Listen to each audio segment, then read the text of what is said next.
Kita nak bangun kekuatan, kita mengajak semua penonton, semua yang dipilih Allah untuk sama-sama terlibat dalam bentuk menyumbang, terlibat dalam bentuk mendengar, terlibat dalam bentuk membantu dalam banyak yang lain-lain, ataupun terlibat dalam bentuk memberi sumbangan dan sebagainya.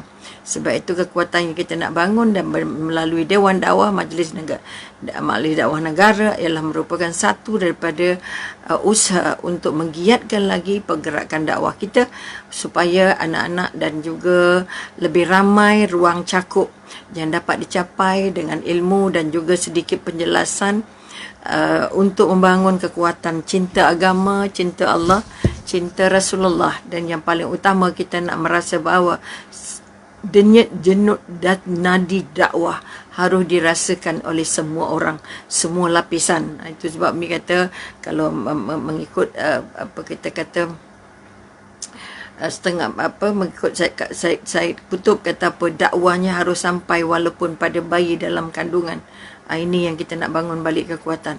Jadi sekali lagi malam ini sampai giliran Umi untuk bersama-sama dengan penonton atau bersama-sama dengan siapa saja yang dipilih Allah untuk sedikit perkongsian.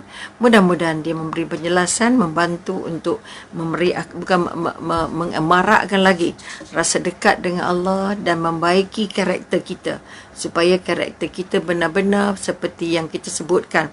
Sebab itu kita kata tajuk yang dibekalkan ialah syukur dan sabar.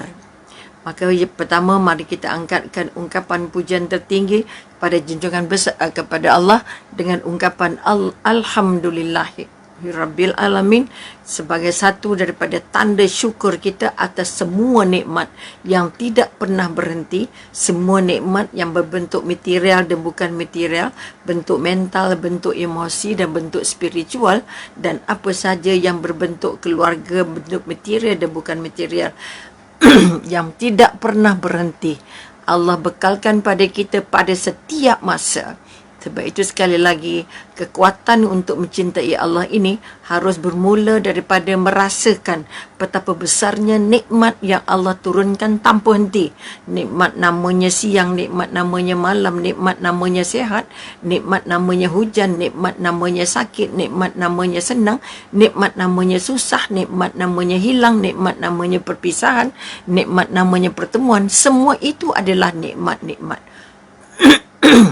yang harus kita syukuri. Maka kita kata kekuatan yang nak cara kita mensyukurinya, satu daripada caranya adalah dengan membanyakkan lagi, dengan melibatkan diri dalam majlis-majlis ilmu, menghidupkan majlis-majlis dakwah, mengangkat kekuatan untuk sama-sama terlibat dalam menyumbang kepada pergerakan-gerakan NGO yang fokus utamanya adalah menjalankan aktiviti-aktiviti dakwah. Ini satu daripada tugas besar Dewan Dakwah yang bernaung di bawah Majlis Dakwah Negara MDN. Dan Umi ada salah seorang daripada komiti daripada Dewan Dakwah yang ada ramai lagi kita katakan dai-dai yang hebat-hebat bersama. Maka dan keduanya mari kita angkatkan pujian tertinggi kepada junjungan besar Nabi Muhammad sallallahu alaihi wasallam sebagai orang pertama pelopor yang paling ulung, paling hebat, paling berjaya, paling kuat, paling kental untuk merakamkan, untuk mengukuhkan, untuk menanam benih-benih Islam sehingga akhirnya kita diberi kesempatan oleh Allah untuk merasa nikmatnya iman, nikmatnya Islam.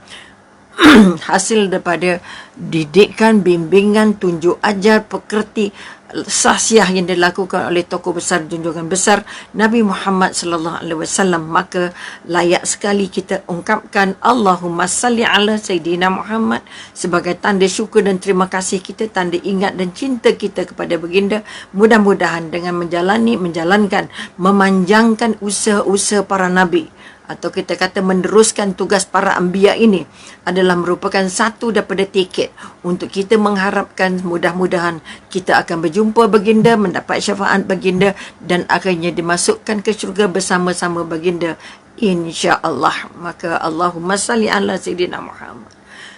Muhammad wa ala alihi wasallam harus mesra di bibir kita, menjadi lipstick kepada bibir kita, menjadi gerak nadi ke dalam saraf kita. Mudah-mudahan dengan selawat yang kita kemukakan, bukan saja kita diangkat berkatnya, diberi kekuatan, diberi hidayah dan segala-gala yang terbaik yang yang kita mahukan dan yang Allah izinkan. Okey, malam ini pertama terima kasih pada yang hadir. Mudah-mudahan kehadiran anda adalah merupakan kehadiran yang sangat mahal di sisi Allah, dan anda diampun dosanya, dipilih untuk layak masuk ke syurga Allah insya-Allah tanpa hisap, mudah-mudahan.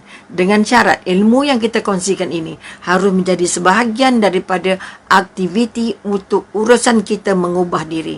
Maka tajuk malam ini dimulakan dengan syukur dan sabar. Mengapa Umi memilih tajuk ini? Dua perkataan ini merupakan perkataan yang paling mudah untuk diungkapkan oleh bibir, tetapi paling sulit untuk ditujangkan ke dalam karakter, untuk membangun sasiah manusia. Kita kata sabarlah, kadang-kadang yang bercakap sabar itu juga tidak sabar. Dan malah kita kata kadang-kadang kita minta orang sabar kita, tapi kita tak pernah lekat sabar itu sebagai karakter kita, sebagai sasiah kita hingga ke akhir hayat. Sebab itu sekali lagi Umi angkat tajuk syukur ini. Kenapa tajuk syukur juga sangat mahal? Kerana orang yang mampu bersabar ialah orang yang tahu arti syukur. Sebab itu kalau kita ambil kisah kata-kata Hasan Al-Basri berkata, kebanyakan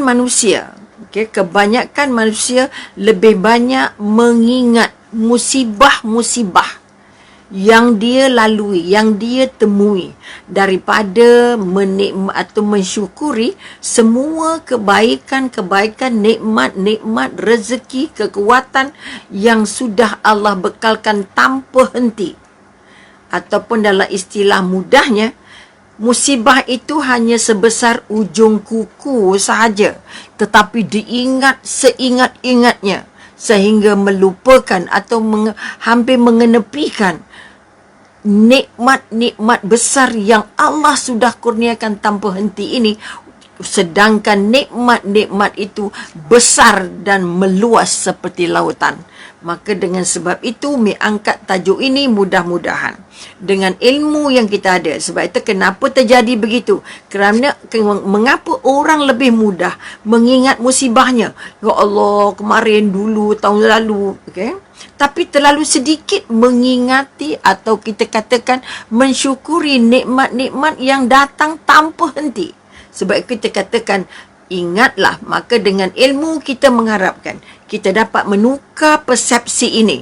Daripada kita kata mengingat musibah yang kecil ini, yang sebesar kuku saiznya ini, menggantikannya dengan rasa syukur setinggi-tingginya kepada semua nikmat yang Allah kurniakan. Ini yang dikatakan oleh Hasan Al-Basri. Maka sekali lagi, nikmat luasnya seluas lautan. Maka itulah yang paling patut disyukuri. Jadi kalau bercakap tentang disyukuri, okey, untuk mendapat, pertama, tahu ilmu tentang syukur, kedua, faham apa makna syukur, ketiga, dapat mengamalikan, masukkan ke dalam diri sebagai satu karakter. Okay, kita tidak saja bersyukur pada benda yang besar, tapi juga bersyukur pada setiap apa yang sudah Allah anugerahkan. Sebab itu sekali lagi, syukur paling mudah disebut, tapi paling sulit untuk diamalkan. Maka kita kata, sebab itu kita perlu mendalami apa sebenarnya yang kita faham. Sebab itu kita kata syukur bukan sekadar ucapan, syukur bukan sekadar majlis kesyukuran, syukur bukan sekadar mengingat semasa bahagia, tapi yang paling utama, syukur harus kita kata apa dia syukur. Kalau kita nak tahu apa yang kita kata definisi syukurnya apa yang kita kata? Syukur bermakna apa? Bermakna kita kata mengakui semua nikmat.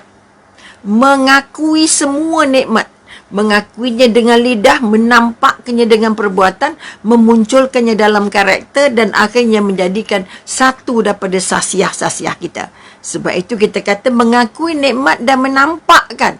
Pertama nampak, sebut syukur, alhamdulillah hari ini saya diberi kesihatan ya Allah.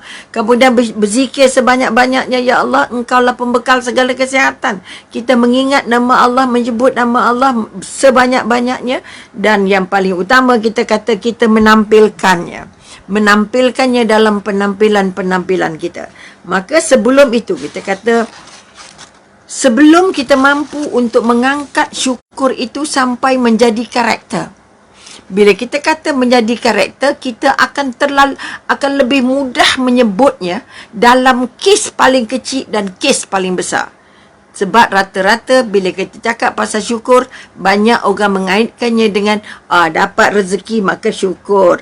Apabila diberi nikmat maka syukur. Ini adalah kita kata konsep yang paling sempit.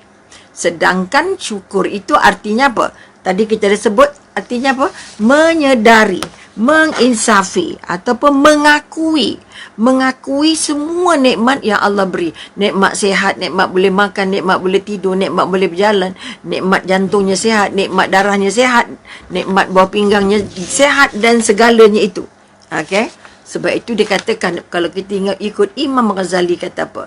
Sesungguhnya syukur yang sudah jadi karakter, syukur yang sudah jadi peribadi, syukur yang sudah mengalir dalam darah, syukur yang sudah menjadi sebahagian daripada perisai untuk kita merasa dekat dengan Allah adalah merupakan satu daripada makam-makam, satu daripada tempat-tempat untuk kita mendekatkan, merasa dekat dengan Allah dan mendekatkan diri kepada Allah. Pertama, rasa dekat.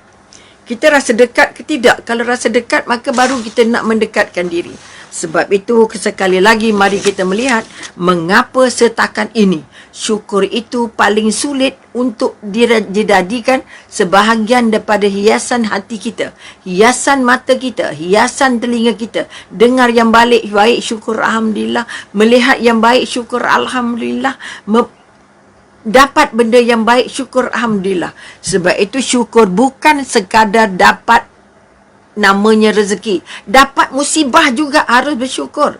Sebab itu kita kata orang yang bersyukur saja mampu untuk bersabar. Sebab itu kekuatan kita katakan satu daripada amalan yang paling besar pahalanya di sisi Allah adalah amalan-amalan. Biasanya ada 3 tapi kita sebut satu. Sabar. 3 amalan yang pahalanya tak pernah ada, paling top. Kata Allah, siapa yang menjadi, kata Nabi, karakternya 3 yang paling utama. Amalan ibadah yang paling besar pahalanya dibagi oleh Allah ialah pertama sabar, kedua memaafkan dan yang ketiga berpuasa.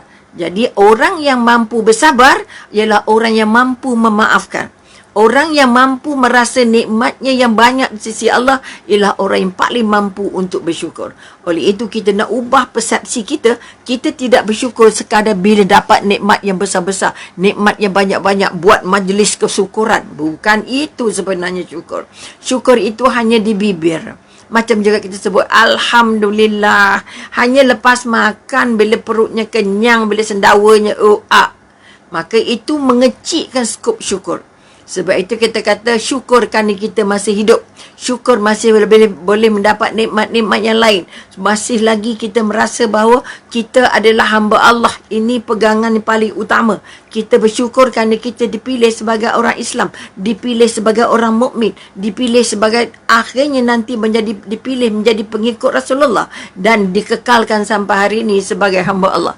Kekuatan ini kita katakan satu ikatan besar syukur. Bukan sekadar pada nikmat yang dapat, bukan sekadar pada rezeki yang dapat ketika itu saja. Tengah dapat rezeki, syukur alhamdulillah. Kali ni dapat hadiah, kali ni dapat bantuan, kali ni dapat bonus, syukur alhamdulillah. Lepas tu lepas makannya tak ingat dah. Maka mari kita betulkan apa yang dikatakan syukur yang sebenarnya. Okay, syukur yang sebenarnya adalah kekuatan-kekuatan kita menghargai, menyedari, menginsafi, menerima semua ketentuan-ketentuan Allah. Sebab itu kita katakan sebelum kamu bersyukur, selepas kamu bersyukur dengan apa yang Allah beri, baru datangnya sabar. Baru datangnya sabar. Sebab itu kita kata kalau kamu tak bersyukur, sabarnya hilang. Okay? Sebab itu kekuatan kita nak pegang hari ini, apa yang dia kata, kamu tidak akan mampu bersyukur, syukur kamu tidak akan diterima, kata ulama. Sekiranya kamu hanya bersyukur pakai lidah, kamu hanya bersyukur pakai bibir, syukur yang dikehendaki oleh Allah, syukur tidak akan diterima Allah selagi syukur itu tidak membuat kita lebih dekat, lebih taat kepada Allah. Tidak lebih dekat, tidak lebih taat kepada Allah. Contohnya, kita diberi nikmat rezeki melimpah. Okay? Oh, saya nak membuat kenduri kesyukuran. Saya nak memberi kepada anak yatim. Buatlah majlisnya. Lepas tu senyap sunyi. Perangai tetap sama, kelakuan tetap sama, ibadah tetap sama. Maka itu merupakan salah satu tanda bahawa syukur kita tidak diterima Allah. Kita nak bangun balik. Syukur yang Allah mahu ialah syukur yang Allah hendak. Intinya ialah orang itu bila bersyukur, syukur dengan apa yang dia dapat, apa yang dia peroleh, apa yang Allah anugerahkan itu, mengubah dia menjadi lebih dekat dengan Allah dan menjadikan dia lebih taat dengan Allah. Kalau ini yang dapat diangkat, maka syukur kita adalah berguna, syukur kita diterima Allah. Sebab itu jangan mudah-mudah mengucap syukur saja di bibir, tetapi perangai kita, kelakuan kita, amalan kita tidak mendekatkan kita kepada Allah. Tidak mengubah nikmat yang diperoleh itu, tidak mengubah kita untuk lebih dekat dan lebih taat dengan Allah. Ini pembaziran yang kadang-kadang kita kata syukurnya tak diterima. Bila syukur tidak diterima, maknanya pembazir. Maka sekali lagi, ada beberapa syarat-syarat lain untuk melayakkan kita. Satu tadi, pertama, syukur itu diterima Allah. Syukur itu akan diangkat Allah. Sebab itu dipesan Nabi, siapa yang bersyukur, aku tambah. Siapa yang kufur, aku tarik. Sebab itu kita kata surah Ibrahim ayat berapa tadi kita kata? Kata apa? Allah berfirman kepada, maknanya siapa saja yang bersyukur atas semua nikmat yang kami berikan kepadanya, maka Allah akan gandakan nikmat-nikmat itu. Tetapi siapa yang kufur, maka tunggulah azab kami sangatlah pedih. Ini kekuatan-kekuatan yang kita nak angkat, bahawa kekuatan yang surah Ibrahim ayat 7, okay? Maka sesungguhnya azabku sangatlah pedih, kata Allah. Maka kekuatan yang kita nak bangkat dan nak diangkat, katanya apa? Okey, ingatan Tuhan memaklumkan, sesungguhnya jika kamu bersyukur, pasti kami akan menambah nikmat kepadamu, dan jika kamu kufur, mengingkari nikmat-nikmatku itu, maka sesungguhnya azabku amatlah pedih. Surah Ibrahim ayat 7. Ini kekuatan yang pertama. Maknanya kita kata, siapa bersyukur, walaupun ungkapan ini biasa kita sebut, tetapi belum tentu yang menyebutnya itu mampu menjadikan karakter bersyukur. Umi fokus pada karakter, bukan pada yang sebut, bukan pada yang mengungkapkan, bukan pada yang menceramahkan, tetapi mengangkat karakter jadi syukur itu dalam bentuk amali, mengubah karakter kita daripada tidak taat kepada taat, daripada taat kepada lebih taat, daripada dekat kepada lebih dekat. Ini bermakna syukur kita. Kalau syukur itu membantu kita, membimbing kita ke situ, bermakna syukur kita diterima Allah. Ini yang pertama. Kedua, syarat syukur kita diterima. Macam mana syukur kita nak diterima?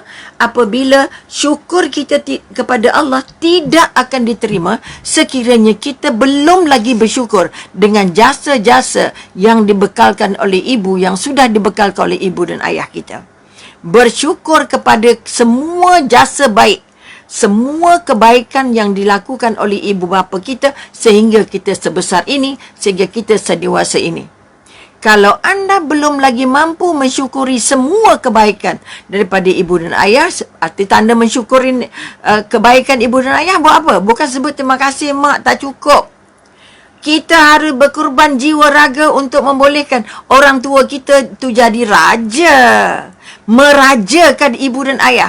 Artinya menyediakan semua keperluannya, menyenangkan hatinya, memudahkan urusannya, menggembirakan hatinya dan melengkapkan apa yang tidak lengkap dalam kehidupan ibu ayah kita. Kalau kita sudah mampu mengangkat ibu dan ayah kita sebagai raja kepada kita, artinya semua lengkap, semua ada. Dia tak susah hati, dia senang hati. Dia sihat, kita tak, dia sakit, kita pertama bagi ubatnya, kita pertama merawatnya, kita pertama bawa dia ke hospital. Kalau dia lapar, kita pertama yang menyuapkan, kita pertama yang memasakkan. Kalau dia dalam keadaan tidak gembira, kitalah orang pertama yang akan mengembirakan dia. Maka kalau ini dapat diangkat, kalau ini dapat diangkat oleh seorang anak kepada ibu dan bapanya, maka syukur yang dia angkatkan kepada Allah itu akan diterima Allah, kerana dia sudah membuktikan kepada Allah, dia sudah pun bersyukur kepada orang tuanya, kerana dia sudah mencuba, sudah membalas semua jasa keringat. Cerita baik itu kita kata kesulitan tumpahnya darah untuk melahirkan kita, sulitnya hidupnya setelah untuk membesarkan kita, mendidik dan mengajar kita, dan akhirnya kita mampu jadi manusia. Ini jasa yang tidak akan mampu kita balas sepenuhnya. Setitis air susu ibu tidak mampu dibayar dengan seluruh harta yang ada di dunia. Ini syukur, syarat syukur yang kedua. Tadi pertama syaratnya apa? Menambah kedekatan kepada Allah, menambah ketaatan kepada Allah. Syukur Alhamdulillah saya diberikan bantuan, dapat bantuan yang diterima. Bermakna bantuan itu harus mendekatkan kita kepada Allah atau harus membuat kita lebih taat pada Allah. Itu yang pertama. Syarat untuk bersyukur supaya syukur kita diterima. Yang kedua, kita kata syukur tidak akan diterima selagi kita belum bersyukur kepada kedua ibu bapa. Yang ketiga, kita nak bangun balik kekuatan, pesanan ulama juga bahawa syukur kita kepada Allah tidak akan diterima selagi kita belum pernah bersyukur kepada orang-orang yang pernah berjasa dalam hidup kita. Orang yang pernah membantu kita, orang yang pernah buat baik dengan kita, orang yang pernah menumpangkan rumahnya dengan kita, orang yang membantu kita ketika kesulitan, orang yang membantu kita ketika kita dalam susah, orang yang banyak berkorban untuk membaiki hidup kita, untuk membantu diri kita supaya kita terus menjadi orang yang berguna, baik dan terasuh. Kalau sekiranya, sebab itu kita kata hormat guru, hormat ilmu, hormat segala siapa saja yang pernah berjasa. Jangan pernah lupa daratan. Ataupun kita kata jangan bersikap kacang lupakan kulit. Artinya setelah dia diberi segala kemudahan, dibantu dengan segala benda, tetapi dia tidak pernah mengenang jasa orang itu dan jauh sekali membalas. Sebab itu paling buruk pun, kalau kamu tak mampu membalasnya, tolong kenang jasanya. Maknanya kita kata mengenang jasa orang yang pernah berjasa dengan kita, mungkin melawatnya, membantunya, memudahkan urusannya, melihat kemana dan menghantarkan Fatihah setiap hari, menghantarkan doa kepadanya setiap masa, mendoakan dia dengan tanpa diketahuinya, dan kalau boleh melawatnya. Kalau dengar dia sakit, kita lah orang pertama melawatnya. Kalau mendengar dia kekurangan, maka kita lah yang akan menampalnya. Ini 3 syarat utama yang harus kita terima, yang harus kita lakukan dulu sebelum kita rasa ya Allah nak menyampaikan rasa syukur kita kepada Allah. Sebab itu maka ramai yang tidak memikirkan perkara-perkara ini, sehingga kadang-kala kita tidak merasa syukur kita itu diterima atau tidak. Sebab syukur yang diterima, Allah janji syukur yang diterima, syukur yang Allah tambah nikmatnya, Allah mungkin tambah ilmunya, mungkin tambah kecenderungnya untuk mempelajari Al-Quran, mungkin bertambah untuk mengikut tazkirah dan juga bersama dengan ulama, untuk bertambah kemahuannya untuk membantu sekolah-sekolah tahfiz, untuk membantu sekolah-sekolah agama, untuk membantu gerakan-gerakan dakwah, untuk membantu orang-orang yang kita kata belum dapat ruang untuk dapat rezeki yang namanya Islam. Ini yang kita katakan kekuatan-kekuatan yang nak diangkat Kalau kita kata nak merasakan rasa syukur itu, syukur aku tambah, apa yang Allah tambah? Allah tambah rezeki, Allah tambah sihat, Allah tambah anak, Allah tambah apa kita lagi? Allah tambah senang hati, dan yang penting sekali Allah tambah rezeki melimpah. Ini kekuatan. Tetapi kalau sekadar rezeki saja, Allah sebenarnya Allah tak tahu, kita tak tahu umur kita berapa. Mungkin dengan syukur kita, mungkin Allah tambah umur kita, Allah tambah kesihatan kita, Allah tambah ketenangan kita, Allah tambah kekuatan kita untuk terus berjuang mempertahankan agama, menyokong agama Allah, membantu agama Allah, mencintai, mengimaratkan cinta kepada Rasulullah. Itu yang kita katakan, bila kamu bersyukur, aku tambah. Dalam kepala jangan hanya duit. Allah mungkin tak tambah duit kita, tetapi Allah tambah nikmat-nikmatnya. Nikmat sayang ilmu, nikmat cinta ilmu, nikmat suka Quran, nikmat rasa nak berjuang untuk agama. Ini yang kita katakan, kalau aku tambah, maka kalau kamu bersyukur, maka aku tambah. Ini kekuatan yang Allah sudah janjikan. Siapa tambah, siapa bersyukur dengan apa yang dia ada, siapa bersyukur dengan apa yang Allah temukan dalam hidupnya, maka Allah tambah nikmat-nikmat yang kita kadang-kadang tidak terkira pakai jari. Kalau kamu ingin mencatat nikmat-nikmat Allah, sudah pasti kami jadikan dua lautan, kata tambah dakwatnya dengan dua lautan lagi, kamu pasti tidak mampu untuk mencatat nikmat-nikmat yang Allah kurniakan pada kita. Ini kekuatan. Kalau Allah tambah dakwat dari satu laut, tambah lagi satu laut untuk kita ambil pen, tulis nikmat-nikmat Allah pada kita, tidak akan mampu kamu menulisnya. Ini yang dipesan. Sebab itu sekali lagi, syukur yang kita nak angkat bukan sekadar syukur di bibir, bukan sekadar syukurnya bermusim, bukan sekadar syukurnya majlis-majlis kesyukuran, tetapi yang paling penting, syukurnya membuat kita bertambah dekat dengan Allah, bertambah rindu dengan Allah, bertambah cinta dengan agama Allah, bertambah semangat untuk berjuang mempertahankan agama, dan yang paling besar, untuk kita merasa paling cinta untuk mencintai syurga Allah, mencintai ayat-ayat Allah, mencintai kekasih Allah yang namanya Rasulullah. Maka ini merupakan nikmat paling besar untuk kita rasakan bahagianya sebagai hamba Allah. Itu kita kata syukur, okey? Selain daripada itu, tanda orang bersyukur itu tadi ialah mengapa syukur, bagaimana syukur kita nak diterima Allah. Sekarang kita nak tengok pula apa tanda-tanda yang ada pada orang yang bersyukur. Pertama kita kata orang yang bersyukur itu apa?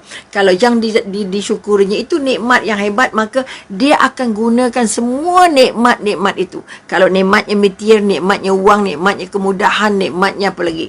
Apa saja yang nikmat yang Allah bagi itu, maka dia menggunakan untuk menambah ketaatannya kepada Allah, menambah ketaatannya kepada Allah, menambah kebajikannya untuk dekat dengan Allah, menambah sedekahnya kerana Allah, menambah ibadahnya kerana Allah, menambah bantuannya kepada orang susah dan orang miskin dan orang yang memerlukan, hanya semata-mata kerana Allah. Itu namanya kita kata orang itu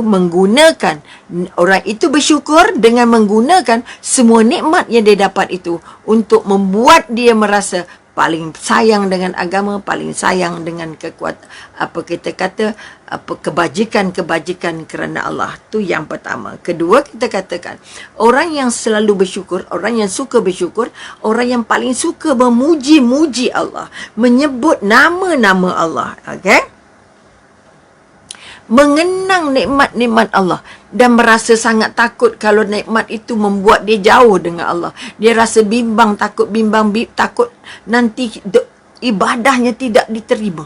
Ini kekuatan-kekuatan nikmat-nikmat, mengingati Allah, memuji Allah, membesarkan Allah, menjadikan Allah sebagai target dalam hidupnya, menjadikan dia mengikut perintah Allah sebagai agenda hidup nombor 1.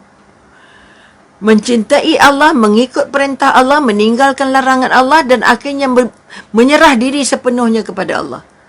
Sebab itu dia senang berjuang untuk mempertahankan agama Allah kerana dia sudah sangat merasa nikmatnya jadi orang mukmin, nikmatnya jadi pengikut Rasulullah, nikmatnya dapat jadi hamba Allah dan nikmatnya menjadi khalifah Allah di bumi, penerus tugas para anbiya, insya-Allah. Maka dia akan nikmat untuk mencari ilmu-ilmu yang membuat dia rasa rindu dengan Allah, mencari ilmu-ilmu apa ya syariat-syariat yang sudah ditentukan oleh agama, apa agaknya sirah-sirah dan surah-surah yang harus dihafalnya, apa agaknya sirah-sirah Nabi dan para sahabat yang harus digenggam untuk dijadikan motivasi untuk meneruskan langkah-langkah mempertahankan agama setelah dipertahankan, setelah diperkembangkan oleh para sahabat dan orang-orang seterusnya sampailah dapat kepada kita. Okey, itu kita kata orang-orang yang memuji Allah. Dan yang ketiga, orang yang bersyukur itu tetap merasa sesungguhnya semua nikmat yang dia dapat itu bukan kerana kehebatan dia, bukan kerana kekuatan dia, bukan kerana gelaran dia, bukan kerana kelulusan dia, bukan kerana dia anak jutawan, bukan kerana dia hartawan, bukan kerana dia genius, bukan kerana dia pandai, bukan kerana dia bijak mengurus. Tetapi semua nikmat itu datangnya dari Allah. Ini yang kita kata nak didik dalam diri. Mampu atau tidak, setiap sen nikmat yang Allah bagi itu membuat kita menyebut nama Allah tanpa henti. Membuat kita merasa, ya Allah, nak buat kebajikan tanpa merasa rugi. Sebab itu sekali lagi, bangunlah kekuatan bahawa syukur itu mendorong kita untuk benar-benar merasa bahawa kita adalah hamba Allah, kita diberi amanah untuk mempertahankan agama Allah, kita diminta berjuang dan menyumbang bersama untuk membolehkan agama Allah ini berkembang, bukan saja pada generasi yang sudah ada, tapi pada generasi-generasi di bawah kita, anak kita, cucu kita, cicit kita, walaupun kita sudah besar, walaupun kita akan mati besok, okey, namun jiwa pejuangnya harus kental. Harus kental. Sebab itu kalau kita lihat para salaf dulu, walaupun sudah nak sampai ajal, dalam keadaan nazak tetap bercakap tentang ilmu. Tetap bercakap tentang ilmu. Maka kekuatan-kekuatan inilah, malah kemarin Umi dapat satu video, seorang yang terus melalui sakratul mautnya ataupun dalam keadaan nazaknya dengan menghafal ataupun membaca ayat-ayat Allah yang dia hafal. Ini sebahagian daripada petanda-petanda orang ini paling banyak syukurnya kepada Allah. Allah mudahkan banyak urusan-urusannya sehingga urusan paling penting yang kita paling takut, urusan sakratul maut. Sebab itu Allahumma hwin alaina fi sakaratil maut. Kita minta banyak kali, kita berdoa tanpa henti supaya sakratul maut kita akan jadi lebih mudah. Kalaupun hidup ini susah, kita tetap mampu bersabar. Maka sekali lagi kita nak menyelesaikan dulu syukurnya. Jadi syukur pertama, apa syaratnya untuk syukur kita diterima? Kedua, apa kriteria orang-orang yang sudah ada ciri-ciri syukur bersyukur itu. Maka kita katakan, untuk semua ini, kita harus mampu untuk menambah ilmu. Tanpa ilmu, kita tak mampu. Tanpa ilmu, kita tak mampu. Okey? Tak mampu untuk mensyukuri sebagaimana yang dikehendaki oleh agama, sebagaimana yang dikehendaki Allah, dan sebagaimana yang dikehendaki Al-Quran, dan sebagaimana yang dikehendaki oleh Rasulullah. Ini kekuatan. Sebab itu sekali lagi,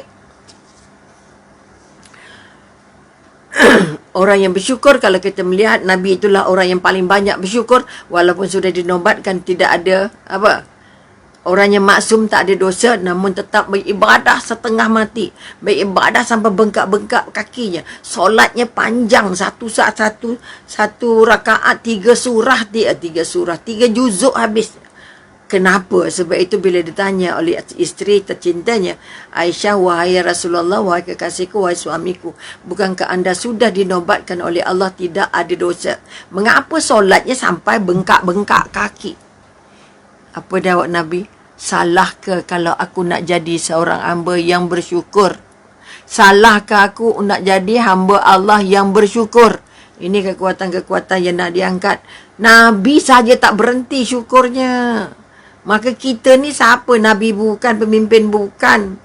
orang biasa je, maka banyak-banyaklah angkat syukur itu sampai ke dalam hati. Mudah-mudahan dia jadi sebahagian daripada karakter kita. Cepat, mudah rasa. Sebab syukur itu membuat kamu jadi tenang. Syukur itu membuat kamu rasa lapang. Syukur itu membuat kamu tidak mudah untuk bergaduh dengan orang lain.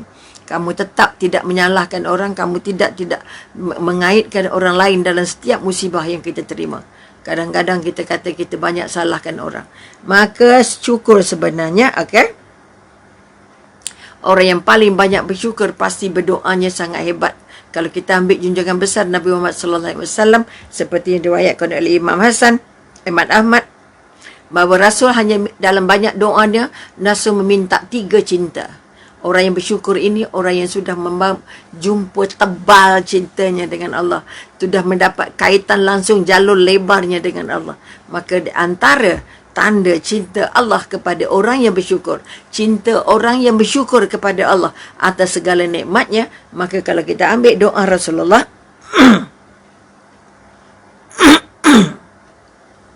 pertama apa yang Nabi selitkan dalam doanya, Ya Allah ya Tuhanku, Ya Allah ya Tuhanku, berikan aku cintamu.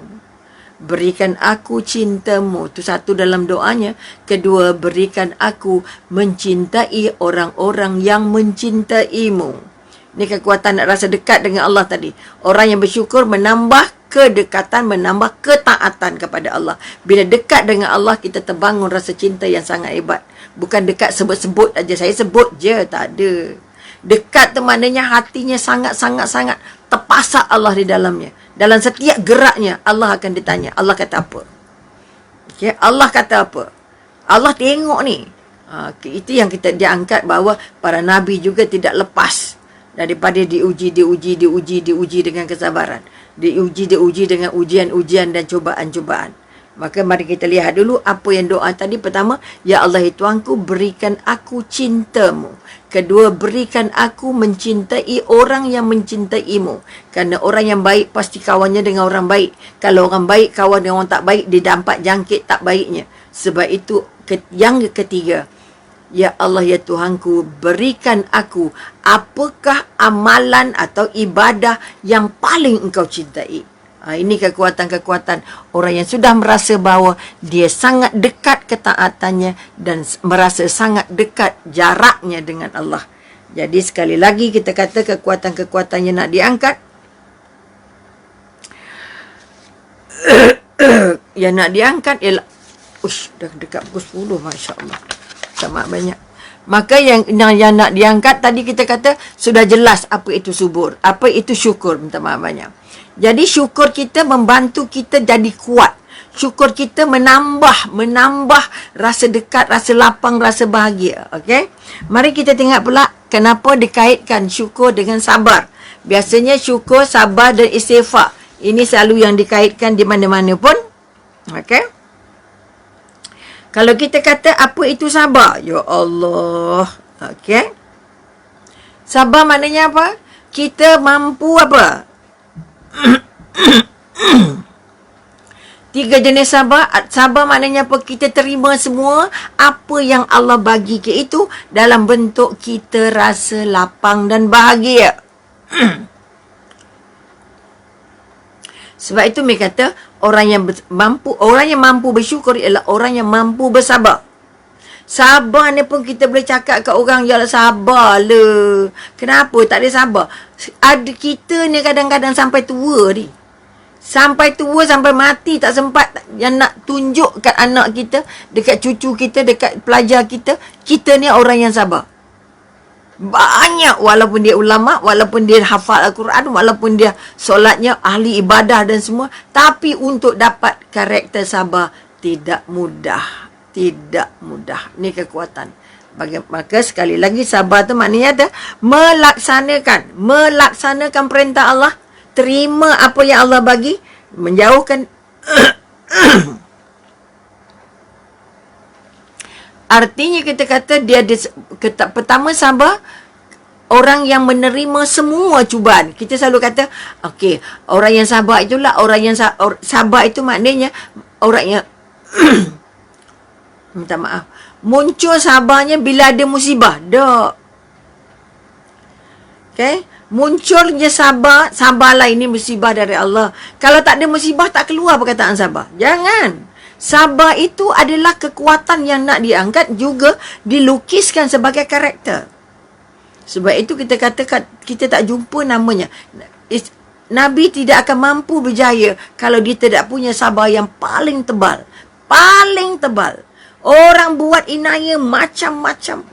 Ini sebagai sudah sirap. Orang hina, orang caci, orang maki, orang bagi kuih, orang apa kita kata baling kotoran, orang tuduh macam-macam, tuduh tukang sihir, tuduh pemecah belah. Kita kadang-kadang baru orang komen sikit dalam FB je dah panas. Tapi Nabi tak pernah balas satu pun cercaan orang. Okey, sebab itu kita kata setiap utusan Allah, sebab itu mereka lah orang yang paling sabar dan mereka lah yang paling banyak cubaan. Kita pula kata bila ada cubaan je baru jumpa sabar. Tak. Sebab itu sabar yang paling rendah. Ada 3 jenis sabar kata ulama, okey? Sabar yang kita hendak apa dia? Sabar yang pertama paling mahal, paling tinggi. Bukan sabar dengan musibah. Sabar yang paling besar, paling tinggi di mata Allah, paling besar pahalanya ialah sabar dalam taat. Sabar dalam mentaati perintah Allah. Apa pun terjadi, saya tetap solat. Apa pun yang terjadi, saya tetap zikir. Apa pun yang terjadi, saya tetap solat. Saya tetap baca Quran. Apa pun terjadi, saya tetap buat baik. Apa pun yang terjadi, apa pun hukuman yang kamu hendak, aku tetap buat baik. Aku tetap dekat dengan Allah. Sebab itu kalau kita kata Syed Qutb boleh menulis 12 edition tafsir fi Zilalul Quran hanya dalam penjara. Dihukum, dituduh, difitnah, akhirnya dipenjara oleh pihak kerajaan. Tapi penjara itu tidak membuat dia terbeku kaku. Orang sabar tidak merasa ujian itu sebagai berat. Ujian ini sebahagian daripada usaha yang menyebabkan dia lebih dekat dengan Allah. Kalau kita melihat, kalau di Asia, tokoh Profesor Dr. Hamka menulis, ya Allah, tafsir Al-Quran, jangan main-main. Juga di dalam penjara. Ini di antara kekuatan-kekuatan kita. Maka sabar. Semua utusan Allah diuji dengan segala ujian. Sebab itu didatangkan orang-orang yang menjadi apa yang dikatakan cabaran-cabaran. Kalau kita melihat, kita kata di zaman Nabi Musa ada Fir'aun. Di zaman Nabi Ibrahim ada Namrud. Di zaman ada yang diuji ujian itu datangnya dari keluarga, datangnya dari anak. Kalau kita ambil Nabi Nuh, kita kata cabaran besarnya dari anak sendiri, dari isteri sendiri. Sabar atau tidak? Sabar atau tidak kita melaluinya. Kalau kita kata, kalau kita ambil, kata apa lagi? Kalau kita ambil Nabi Nuh tadi, kalau kita anggap, kalau kita ambil Nabi Ibrahim, ayahnya sendiri, Azar sebagai cabaran besarnya. Kau tak sabar, pengsan kita. Dan siapa lagi? Nabi Yusuf. Cabaran besarnya lah keluarga sendiri, adik-beradik sendiri. Walaupun sudah jadi raja, tapi sabarnya sangat tinggi. Tidak ada balas dendam. Walaupun salahnya sangat besar, sehingga dia terjual hingga akhirnya masuk penjara dan sebagainya. Sabar merupakan modal bagaimana dia tetap mentaati perintah Allah dalam keadaan apa sekalipun. Sebab itu kita katakan, kita kata tafsir Al-Azhar, Profesor Dr. Hamka itu merupakan satu-satunya tafsir dari Asia yang menggunakan contoh-contoh lokasi-lokasi tempatan. Ini kekuatan-kekuatan yang kita nak angkat. Kerana walaupun dia dipenjara, dituduh sebab pengkhianat, dituduh sebagai nak jual negara dan sebagainya, tetap tenang. Ini dia orang sabar. Tetap taat, tetap ikut perintah Allah, tidak akan ubah pendirian. Ya, kan? Ditawarkan, kalau kamu sanggup mengaku begini dan begini, maka kamu dibebaskan. Tak, aku tak akan mengatakan begitu. Aku tidak akan menyebutnya begitu. Aku tidak akan mengaku yang aku ni penjenayah, kerana aku bukan penjenayah. Ini contoh. Bermakna kekuatan yang kita nak angkat adalah kekuatan sabar dalam taat kepada Allah. Bukan sabar kalau dia marah, kalau dia tampar je. Arti sabar dapat musibah itu benar. Sebab itu kehebatan orang Islam ini apa? Bila diberi ujian, dia sabar. Bila diberi nikmat, dia bersyukur. Ini dah banyak kita sebut, dah sebab jadi klise kata orang, dia sebut hari-hari. Maka kita tak nak tunjukkan sabar kita ketika ujian je. Tak ujian hilang sabarnya. Jangan, salah. Sabar pertama, sabar dalam ketaatan. Walaupun lapar, tetap solat. Walaupun letih, tetap zikir. Walaupun tak cukup masa, tetap cari masa untuk ibadah. Walaupun dalam perjalanan, tetap tak tinggal ibadahnya kepada Allah. Sabar dalam taat, menunaikan perintah Allah. Itu sabar paling mahal. Sabar yang kedua, mari kita tengok. Sabar yang kedua ialah apa? Sabar menjauhi dosa. Sabar meninggalkan larangan. Walaupun adik kata kalau kamu dah lapar sangat, tak ada makan lagi, makanlah babi pun. Tapi makanlah ala kadarnya. Tapi kalau cukup sabar, menunggu kedatangan Allah, menunggu pertolongan dari Allah, maka kita akan selamat.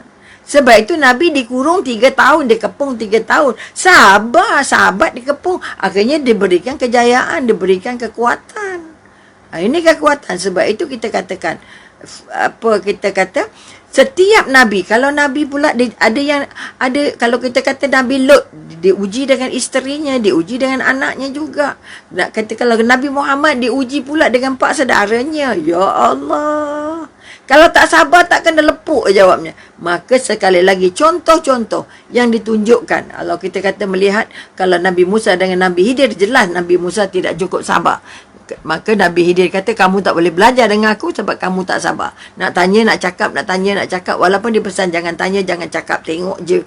Ini contoh-contoh kaedahnya. Maka kalau kita melihat, kalau kita kata Nabi Adam, ya Allah, diuji ataupun nak diuji sabarnya dengan anaknya sendiri, Habil dan Qabil. Ini kekuatan-kekuatan. Maka kalau kita melihat semua utusan Allah itu, dia ada orang-orang yang memberikan ujian yang sangat-sangat mencabar, tetapi tidak pernah dibalas. Kalau kita ambil contoh Rasulullah, tidak pernah dibalas penginayaan yang dilakukan kepadanya dengan cara yang jahat. Kalau di Taif dia dibaling dah berdarah-berdarah dah. Tapi bila datang bantuan dak, aku kata mereka melakukan ini kerana mereka tidak tahu siapa aku, mereka tak tahu apa yang aku bawa, tapi aku nak berdoa juga supaya anak cucunya dapat Islam. Ini contoh. Maka contoh-contoh sabar ini harus menjadi satu kekuatan yang harus kita angkat. Kalau mana kita tengok macam mana contoh sabarnya para sahabat. Ini sebahagian daripada petikan yang Mia dapat. Contohnya ketika Siti Abu Bakar Siddiq sakit, okey, sahabat-sahabat yang datang menjenguknya dan mereka berkata, tidakkah kami boleh memanggilkan doktor untukmu ya Allah, ya Amirul Mukminin? Sayyidina Abu Bakar menjawab, doktor telah melihat aku. Artinya dia tak hendak dipanggil doktor kerana dia tahu dia ajalnya sudah dekat. Maka dia kata, lalu apa yang dikatakan oleh doktor kepadamu? Sambung mereka. Sayyidina Abu Bakar menjawab, sesungguhnya aku boleh melakukan apa-apa sahaja yang aku kehendaki. Ini contoh kalau kita di hospital lah. Kata-kata kalau doktor kata bagilah apa yang dia nak, bagi je lah apa yang dia nak. Kalau nak balik-balik lah. Kalau nak bagi makan lah. Apa tandanya tu? Bagi je lah apa-apa. Jangan tak payah pantang larang lagi. Kerana doktor sudah nampak bahawa usianya ataupun hayatnya sudah semakin pendek, tapi tenteram. Bagilah. Kamu ni sakit, kenapa tak panggil doktor? Dah panggil dah. Itu tanda sabar kita ni. Okey, kedua kita kata kalau kita ambil Sayyidina Umar pula. Sayyidina Umar yang berkata-kata pernah mengatakan, kami mendapat sebaik-baik kehidupan kami di dalam sabar. Kami dapat kebaikan sebaik-baiknya dalam kehidupan kami dalam sabar. Maknanya sabar sebagai modal paling besar. Kemudian dia juga berkata, sebaik-baik kehidupan kami alami, yang kami amali ialah kehidupan yang kami alami dengan kesabaran. Seandainya kesabaran itu seorang lelaki, pastilah dia seorang lelaki yang terhormat. Artinya sabar itu mengangkat darjat manusia jadi orang paling terhormat di mata manusia dan juga di mata Allah. Kemudian Sayyidina Ali pula berkata apa? Maaf, kita ada lagi 5 minit. Aduhai. Okey. Tak apalah, kita kongsi mana yang mampu. Okey. Kita ada siri lain kita kalau tak cukup. Kalau kita tambah. Kalau kita melihat pula Sayyidina Ali bin Abi Talib berkata, ketahuilah bahawa sesungguhnya sabar itu laksana kepala dengan jasad. Sayyidina Ali kata apa? Sabar itu seperti kepala dengan jasad. Jika kepalanya tak ada ataupun jika kepalanya diputuskan, maka tidak adalah gunanya lagi jasad. Maka sekali nak tunjuk pada kita betapa besarnya sabar itu. Betapa pentingnya sabar itu. Bukan sekadar tadi kita kata sabar dalam ketaatan, kedua sabar meninggalkan larangan, yang ketiga barulah sabar dalam menghadapi musibah. Itu yang paling kecil pahalanya, kata ulama. Apa sebab paling kecil? Dia sabar, tak sabar musibah tetap jalan juga. Jadi sabarlah kalau berkematian. Sabarlah. Ya mati-mati juga, tak ada hidup balik dah. Maka sabar yang paling kecil nilainya, sabar yang paling kecil pahalanya ialah sabar bila menghadapi musibah. Okey, jangan kata bila datang musibah sabarlah. Tak datang musibah pun sabar. Sabar dalam ibadah. Ya Allah, pertama nak solat sunat kat beliah ba'diyah, kemudian nak solat sunat, kemudian nak zikir, kemudian nak pening kita. Solat zuhur saja kok. Solat sunatnya yang sebelumnya 4, selepasnya 4, kat beliah 4, ba'diyah 4. Oh banyak, tambah 4, lagi 4. Ya Allah, 16 rakaat. Itu pada orang tak sabar. Orang yang sabar dan taat, dia jalan je, buat je. Ini kekuatan. Mari kita balik kita pada apa yang dia kata Abu Talib tadi, Sayyidina Ali tadi. Kamu tak sabar, tak ada kepala. Peganglah ini. Siapa tak sabar tepuk dada. Ya Allah, aku ni tak ada kepala ni. Nak jadi apa? Hilang kepala, hilang pengenalan. Hilang kepala, hilang nama. Hilang kepala, hilang kepikiran. Sebab itu kepala ni tonggak untuk di dalamnya banyak. Siapa nak kenal kamu, tengok kat mukanya. Sebab mukanya di kepala. Nak tahu nama, ini orangnya begini namanya. Tak tahu jenis orangnya apa. Orang jenis apa, keturunan apa juga dilihat dari mukanya. Maka sekali lagi, mari kita ingat, kita nak jadi sabar supaya kepala dengan badan tak pernah cerai. Okey. Itu secara kasar. Bermakna sekali lagi, kita nak bangun balik fikiran kita yang boleh membantu hati dan perasaan kita untuk membangun rasa sabar dengan ilmu. Orang tak boleh sabar kalau tak ada ilmu. Okey. Kemudian mari kita tengok Al-Hasan kata apa. Okey. Ataupun sambung Sayyidina Ali kata ada satu lagi. Kemudian dia meninggikan suaranya dan berkata sesungguhnya tidak ada iman. Ini Sayyidina Ali pesan kepada kita. Tidak ada iman, bagi orang-orang yang tidak memiliki kesabaran. Sebab itu kita kata sabar itu separuh dari iman. Separuh lagi mana? Kalau tak sabar separuh lagi hilang, yang ada berhilang. Maka sabar itu adalah orang yang tidak sabar itu ialah orang yang tidak beriman. Takut orang yang kata orang itu tidak dikata beriman kalau dia belum punya sifat sabar. Dia juga berkata sesungguhnya kesabaran itu adalah binatang tunggangan. Binatang tunggangan makna kita yang menguasainya. Dan yang tidak pernah jatuh tertelungkup. Artinya kita yang sabar ini, kita kata binatang tunggangan yang tidak pernah alpa, yang tidak pernah salah jalan, yang tak pernah salah pijak. Artinya tak pernah jatuh. Ini kekuatan. Artinya orang sabar tidak pernah rugi, tidak pernah tak menguntungkan, tidak pernah sengsara. Ini kekuatan. Maka dan kita melihat alasan kata apa? Sesungguhnya kesabaran adalah salah satu harta. Kesabaran adalah salah satu harta simpanan kebaikan, dan Allah hanya akan memberikannya kepada hamba yang mulia di sisinya.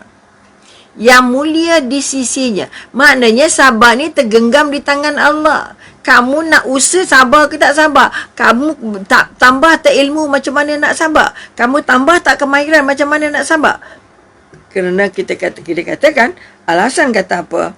Dia sabar adalah satu harta. Harta simpanan Allah. Harta simpanan Allah dan hanya dibagikan kepada orang-orang yang dianggap di mata Allah hamba yang paling mulia di sisinya. Sebab itu sekali lagi kalau tengok orang tak sabar, doa je lah, ya Allah Tuanku beri kesabaran.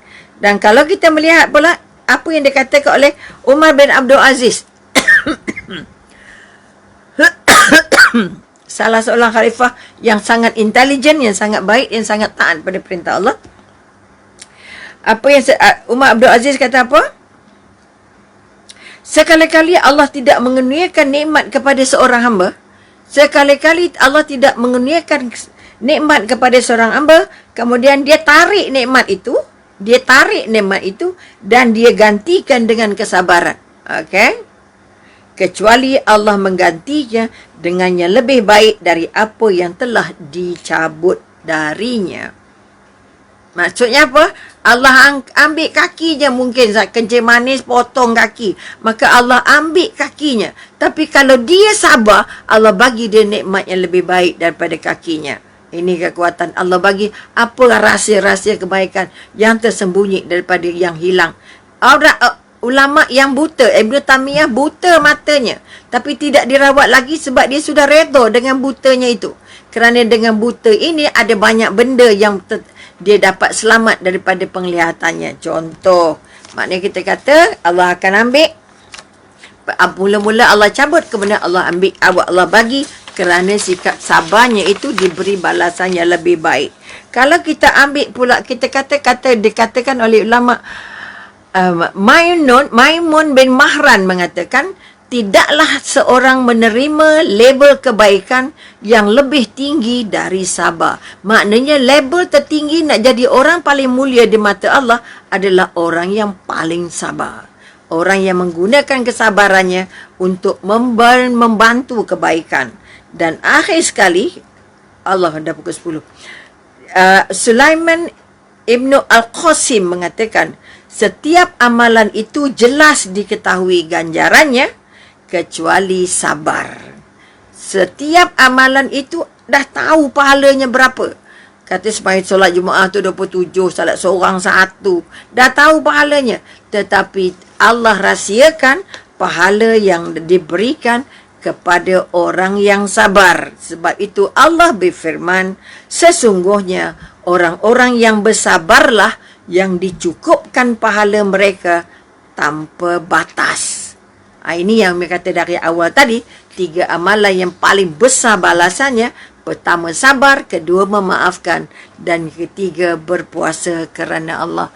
Ini kekuatan-kekuatan yang kita nak bangunkan. Jadi kita kata syarat-syarat untuk sabar ada banyak, bolehlah kita semak. Okey, kita kata sabar dalam beriman, sabar dalam kufur, ada juga. Maknanya, tapi yang 3 yang kita nak awak, sabar dalam taat, sabar dalam meninggalkan maksiat ataupun meninggalkan larangan, dan 3 sabar kerana menghadapi musibah. Maka kekuatan yang nak dibangun, kita boleh carilah buku-buku lain yang boleh menghuraikan banyak ciri-ciri sabar, jenis-jenis sabar, dan apa-apa ilmu-ilmu yang harus kita angkat, kalau kita garap untuk membolehkan kita menanam sabar di hati kita. Dengan waktu yang ada, Umi mohon maaf, dah terlebih 3 minit. Maaf sebanyak-banyaknya kepada semua penonton. Mudah-mudahan apa yang kita kongsikan ini akan menjadi sebahagian daripada hadiah dari Allah pada malam ini.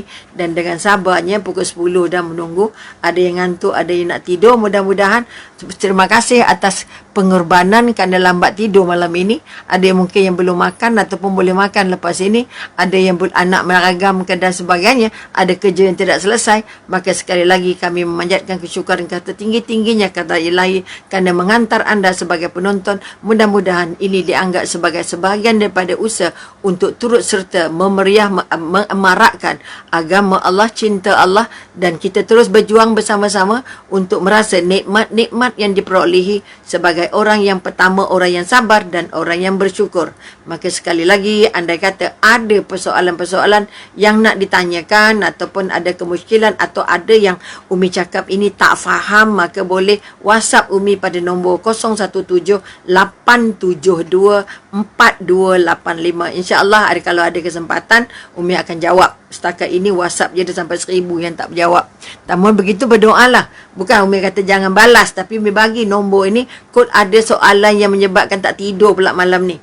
Maka sampaikanlah persoalan-soalan itu dalam bentuk, hantarkan kepada Umi dalam bentuk WhatsApp. Sekali lagi, nombor telefon Umi 017-872-4285. Jadi sekali lagi, kita panjatkan doa kesyukuran setinggi-tingginya atas kesabaran puan-puan atau tuan-tuan dan puan-puan yang bersedia menemani Umi berada dalam majlis yang ditaja atau majlis yang dianjurkan oleh Dewan Dakwah di bawah Majlis Dakwah Negara yang cuba untuk mengumpulkan semua para dai atau semua para pendakwah di bawah satu bumbung untuk menggerakkannya sebagai satu gerakan, satu batalion untuk menggerakkan agama Allah, menambah menyemarak cinta Allah kepada semua yang sempat dicapai. Dan paling utama, kita merasa kita sama-sama berjuang untuk mempertahankan agama Allah, untuk memeriahkan lagi anak-anak dengan agama, dengan keyakinan kepada Allah. Maka sekali lagi, suburkanlah rasa syukur setinggi-tingginya, banyakkanlah melihat ke dalam diri dan tanamkanlah benih-benih sabar ke dalam matanya, ke dalam telinganya, ke dalam bibir lidahnya, dalam hatinya, dalam geraknya, dalam ibadahnya. Mudah-mudahan setiap gerak kita itu dinilai Allah sebagai pahala, sebagai ibadah dan sebagai kebajikan, insya-Allah. Terutamanya kita kata sabar dan bersyukur dengan apa yang kita miliki. Insya-Allah Allah tambah dengan apa yang Allah patut beri sebagai tanda kitalah orang yang paling banyak bersyukur dan kitalah orang yang paling tabah dalam menjalani ujian. Kerana sabar itu seperti kepala dengan tubuh. Kita tak mahu hidup tanpa kepala. Maka sekali lagi tanam kekuatan. Ya Allah, ya Tuhan kami, berikan kami kesabaran. Ya Allah, berikan kami kesabaran menjalani kehidupan sebagai keluarga, sebagai sukarelawan, sebagai orang-orang yang berjihad, sebagai orang yang benar-benar ingin melayakkan diri sebagai khalifah di bumi dan ingin melayakkan diri sebagai calon-calon syurga Allah di akhirat, insya-Allah. Amin, amin, amin ya Rabbul Alamin. Jadi sekali lagi, terima kasih. Ampun dan maaf anda kata ada yang tak kena di mata dan di hati. Yang cantik hadiah dari Allah, yang tak cantik atas kelemahan Umi sendiri. Sekali lagi, kita panjatkan rasa syukur setinggi-tingginya kerana Allah bagi kita bernafas sampai hari ini. Mudah-mudahan nafas ini adalah nafas-nafas yang ditarik turun dan naik dengan rasa syukur dan ditampal dengan rasa sabar dalam setiap aktiviti. Jadi sampai di sini dulu. Wabillahi taufik wal hidayah. Wassalamualaikum warahmatullahi ta'ala wabarakatuh. Jangan lupa doakan Umi untuk panjang umur dan sihat, untuk terus menabur budi, menabur kekuatan, menabur bakti untuk diterima oleh Allah sebagai ibadah dalam mengimarakkan rasa cinta kepada Allah dan agama Allah ini. Sekian. Terima kasih. Assalamualaikum.